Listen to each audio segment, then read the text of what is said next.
Humanos de poca fe. Los jóvenes sí pueden presionar a los poderosos. No, no es un cliché. Un poquito. Cliché es decir en una entrevista de trabajo que uno es multitask, cuando en realidad es incapaz de cocinarse el huevo y el café al mismo tiempo. Aprovechemos que Donald Trump viene a Colombia para ver cómo un grupo de niños y niñas de su país los tienen a él y a sus partidarios agarrados del techo, porque no se aguantan más ese cultico ridículo que hay en Estados Unidos hacia las armas. Veamos. Todo empezó el 14 de febrero cuando un peladito de 19 años entró armado con un rifle semiautomático a una escuela secundaria. Porque eso es normal. A ver, que empacó en la maleta el lápiz, el chocorramo, el cuaderno, un rifle semiautomático. Y mató a 17 personas y dejó a otras 17 heridas. Fue horroroso. Pero en Estados Unidos es pan de cada día, o bacon de cada día, o una Royal with cheese del día. Pero bueno, otro día hablaremos de hamburguesas. Solo en lo que va de 2018 ha habido 28 tiroteos en escuelas de Estados Unidos. Más de 3.000 personas han muerto. La misma cantidad que hubo en los atentados a las Torres Gemelas. Imaginen esto. Estados Unidos, que está acostumbrado a pensar que sus problemas vienen de afuera, se acaban de dar cuenta que el desastre lo tienen adentro. ¿Escuché Venezuela? ¿Alguien dijo Venezuela? Todo eso pasa porque Estados Unidos está plagado de armas. Hay más de 265 millones en todo el país. En promedio hay un arma por cada adulto estadounidense. Y pues cada tanto alguien se aburre y decide usarla. Después de la tragedia empieza un círculo vicioso frustrante. Decenas de personas lloran, los noticieros las graban, los políticos de izquierda piden controlar el mercado de las armas, la derecha responde que el problema no son las armas, y la NRA, que es la asociación que defiende el uso de las armas, pone a sus títeres en el Congreso a hablar bien de las armas en todos lados. Al final se les olvida todo,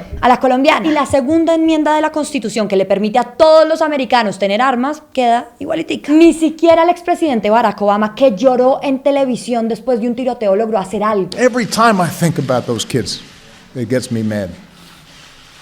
Nosotros sospechamos que Obama también lloró porque los republicanos no paran de vomitar estupidez. Después del tiroteo del que les venimos hablando, estos genios salieron a decir cosas como esta. Rick Santorum, ex senador del Partido Republicano, dijo que los niños sobrevivientes que están marchando deberían tomar clases de resucitación cardiopulmonar en vez de sentarse a esperar que otros resuelvan sus problemas. ¿Sus problemas? Claro, es que tener acné en la cara es lo mismo que un cabrón entrando a tu colegio y matando a tus compañeros. Gajes de la preadolescencia. You moron. El superintendente del distrito escolar Blue Mountain dijo que le dimos a cada salón un balde lleno de piedras. Así, si un intruso armado intenta entrar, lo van a recibir estudiantes que van a apedrearlo.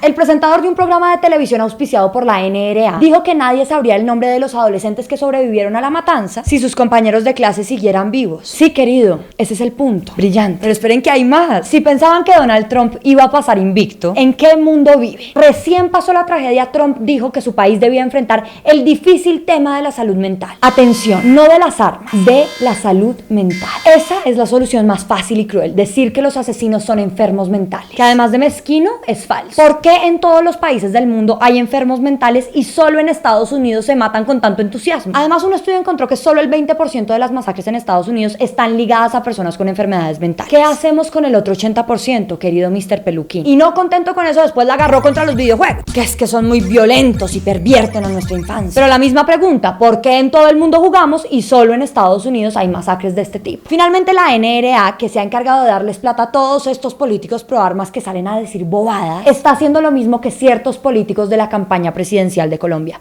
meter miedo. Después de la masacre compró anuncios a lo loco en YouTube para gritar: ¡nos van a quitar nuestras armas! Pero eso no es cierto. La mayoría de estadounidenses, sin importar si son republicanos o demócratas, están de acuerdo en que toca meterles mano a las armas. Listo, no eliminen la segunda enmienda, pero póngale algunas condiciones para que no se consiga un arma en minutos. En otros países decentes conseguir un arma tarda entre un mes y un año. Pero bueno, la buena noticia es que todo ese ruido desesperado está cayendo en oídos sordos. En la marcha organizada por los sobrevivientes de Parkland, se vio a un montón de jóvenes con 18 años apenas cumplidos registrándose para votar. La tienen clara. Quieren derrotar en las urnas a los adultos que llevan demasiados años sacando excusas pendejas para no hacer nada con el problema de las armas. Ese día, Emma González, otra de las sobrevivientes de Parkland, aprovechó su audiencia de más de 500,000 de personas en Washington para dar su discurso. En el podio estuvo en silencio durante 6 minutos y 20 segundos, el tiempo que duró la masacre que se llevó a sus compañeros de colegio. 6 minutes and about 20 seconds. In a little over 6 minutes, 17 of our friends were taken from us, 15 were injured, and everyone, absolutely everyone, in the Douglas community was forever altered. Por eso la derecha a favor de las armas está aterrorizada. Su estupidez no puede competirle a la elegancia de una causa justa, ni combatir la amenaza de unos jóvenes comprometidos a solucionar sus problemas en las urnas. A ver si en Colombia aprendemos también. Make America Great Again. Oigan, les preguntamos si querían que hiciéramos otra Puya Responde y ustedes nos dijeron que sí. Entonces, por favor, en los comentarios de este video, déjennos sus preguntas y pronto las contestaré. Y suscríbanse en la campanita para que les lleguen los videos.